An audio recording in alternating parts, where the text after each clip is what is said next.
Hello दोस्तों। आज मैं जिस मूवी के साथ आपके पास आया हूँ उसका नाम है डेथ ऑन द नील।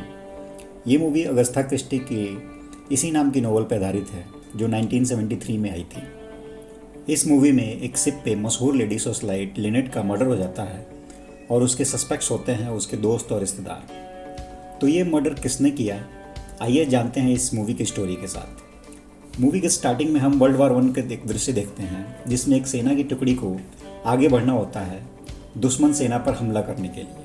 उन्हें ऑर्डर मिलता है अगले दिन हमला करने का, लेकिन वहाँ मौजूद हरक्यूल बताता है कि अगर हम अगले 7 या 8 मिनट में हमला कर दें तो हम ये युद्ध जीत सकते हैं।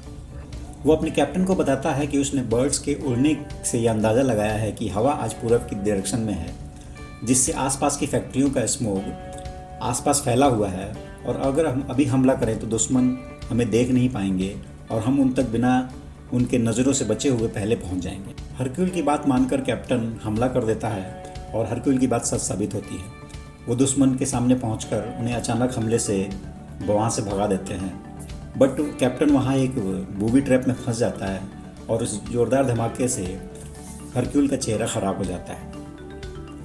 हरक्यूल की गर्लफ्रेंड कैथरीन उसे हौसला देती है और उसे मूछें बढ़ाने की सलाह देती है जिससे उसे चेहरे के निशान छुप जाएं। मूवी में अब 1937 का टाइम दिखाया जाता है जहां हरक्यूल लंदन में एक नाइट क्लब में जाता है जहां एक पॉपुलर जैज सिंगर सेलोमन परफॉर्म कर रही होती है। वहां एक वेल्दी लेडी लिनेट की एंट्री होती है जो वहाँ अपनी चाइल्डहुड फ्रेंड जैकलिन से मिलने आई होती है। जैकलिन लिनेट को अपने बॉयफ्रेंड और soon to be husband Simone से मिलवाती है और उसके लिए एक जॉब की सिफारिश करती है। सिमोन से मिलते ही लिनेट उससे अट्रैक्ट हो जाती है।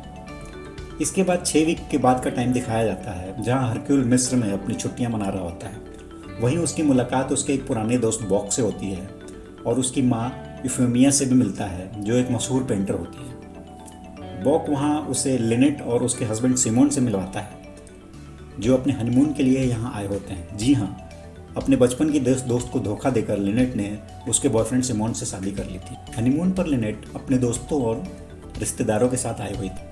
लिनेट के दोस्तों और रिश्तेदारों में बॉक और उसके मॉम के अलावा उसके लंबे समय से मेड रही लुइस, लाइनस जो एक डॉक्टर था और लिनेट का एक्स बॉयफ्रेंड भी था, एंड्रू जो लिनेट का कज़न और ट्रस्टी था, मैरी वैन जो लिनेट की गॉड मदर थी, मिसेस बाउजर जो मिसेस वॉन की नर्स थी, सेलोमन जो रिनाउंड जैज सिंगर थी जो अपनी भतीजी और मैनेजर रोजलिन के साथ आई थी जो कि लिनेट की एक पुरानी क्लासमेट भी थी।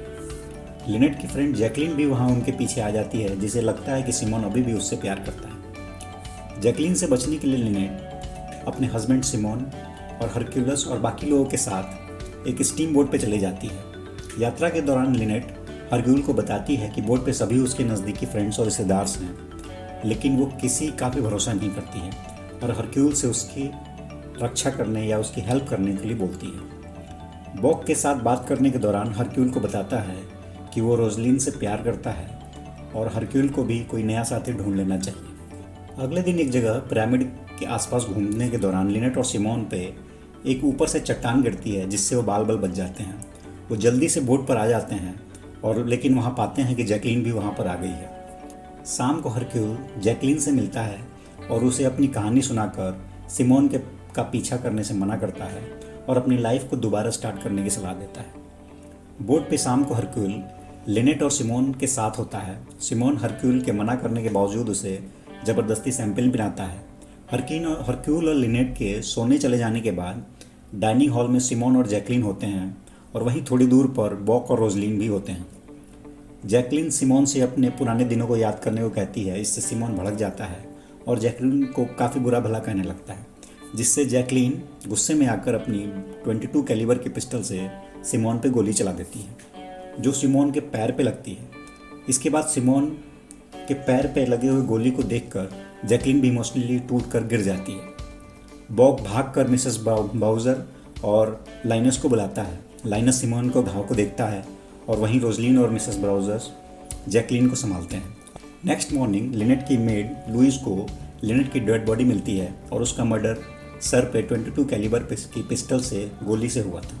हरक्यूल अपनी इन्वेस्टिगेशन शुरू करता है और सबसे पहला शक जैकलिन पर जाता है, लेकिन मिसेस बाउजर और रोजलिन से बात करके उसे पता चलता है कि उन्होंने जैकलीन को नींद का इंजेक्शन दे दिया था जिससे वो सो गई थी, सो वो शक के दायरे से बाहर हो जाती है। दूसरा शक जाता है लिनेट की लुइस पे, क्योंकि लुइस की सगाई लिनेट तुड़वा दी थी। इंटेरोगेशन में वो मर्डर करने से साफ इनकार करती है और बताती है कि वो रोज़ सिगरेट पीने बाहर जाती थी, लेकिन वो उस रात बाहर नहीं गई थी। अगर वो उस रात सिगरेट पीने बाहर जाती तो मर्डरर को ज़रूर देख लेती। एंड्रू पे भी शक जाता है क्योंकि उसने लिनेट की प्रॉपर्टी में गबन किया था, लेकिन उसके पास 45 कैलिबर की गन थी जो उसे मर्डर के शक से थोड़ा बाहर कर देती है। मिसेस बाउज़र के इंटरोगेशन में हरक्यूल को यह पता लगता है कि मिसेस बाउज़र पुरानी रईस रही हैं जिनकी दौलत 1933 की वैश्विक मंदी में चली गई। वो बताते हैं कि इतने दिनों में उसने मिसेस बाउज़र के बिस्तर के चद्दर को कभी भी कोई सिलवट का निशान नहीं देखा। मतलब मिसेस बाउज़र कभी भी अपने बिस्तर पर इतने दिनों में नहीं सोई हैं। तो मिसेस बाउज़र सोती हैं वैन के साथ। हरक्यूल ये कंक्लूड करता है कि मिसेस बाउज़र वैन की नर्स नहीं बल्कि उनकी एक लेस्बियन पार्टनर है। जैकलीन की पिस्टल रिवर से बरामद हो जाती है और जो वैन के स्कार्फ से लिपटी हुई थी।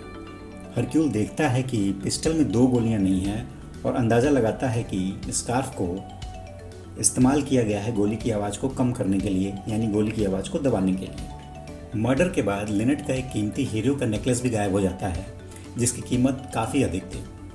हरक्यूल जैज सिंगर सैलमन को इंटरोगेट करता है और बताता है कि लिनेट ने काफ़ी पहले उन्हें रेशियली अपमानित किया था और उनके पास भी एक 22 कैलिबर की पिस्टल है।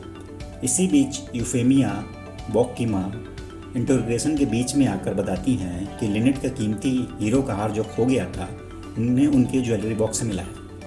वो चोरी से इनकार करती हैं और साथ ही हरक्यूल एक राज का खुलासा करता है कि वह यहाँ अचानक नहीं आया था, बल्कि बॉक की मॉम ने उसे हायर किया था रोजलिन की जासूसी के लिए। रोजलिन हरक्यूल को बुरा भला कहती है और बाहर जाने पर उसे लुइस की डेड बॉडी मिलती है। उसका गला चाकू से काटा गया था। हरक्यूल दीवार पे लुइस के खून के छींटों से पता लगाता है कि मर्डर के समय कोई वहाँ था जिसने इस मर्डर को देखा है। बॉक से एकांत में वो बताता है कि वो जानता है कि उसने लुइस की हत्या देखी है और उसने ही लिनेट के कमरे से वो हीरे का हार चोरी किया है और उसे अपनी माँ के बॉक्स में छुपा दिया था। जैसे ही बॉक हत्यारे का नाम बताने वाला होता है तभी पीछे से कोई गोली चलाकर बॉक को जान से मार देता है। हरक्यूल उस हत्यारे के पीछा करता है पर वो भाग जाता है। हरक्यूल सभी घटनाओं को देखते हुए और सभी घटनाओं को एक सीक्वेंस में लगाने के बाद मर्डर का पता लगा लेता है। वो शिप के क्रू को इंस्ट्रक्ट करता है कि सभी गेस्ट्स को एक कमरे में बंद कर दिया जाए। हरक्यूल अब सभी रात से एक एक करके पर्दा फाश करता है। वो बताता है कि लिनेट की कज़न एंड्रू ने उसे सबसे पहले मारने की कोशिश करी जब उसके ऊपर पिरामिड के पास एक चट्टान फेंका गया था, लेकिन वो बच गई। हरक्यूल बॉक की माँ से पूछता है कि पिरामिड पर बॉक ने रेड कोट पहन रखा था बट तस्वीर में उन्होंने उसे येलो कलर क्यों दिया है। बॉक की माँ बताती हैं कि उनका रेड कलर गुम हो गया था। हरक्यूल बताता है कि रेड कलर का पेंट गुम नहीं हुआ था बल्कि चोरी कर लिया गया था और उसे चोरी किया था सिमोन ने। वो बताती है कि सिमोन और जैकलीन अभी भी लवर्स हैं और सिमोन की लिनेट से शादी उसकी दौलत पाने के लिए की गई थी।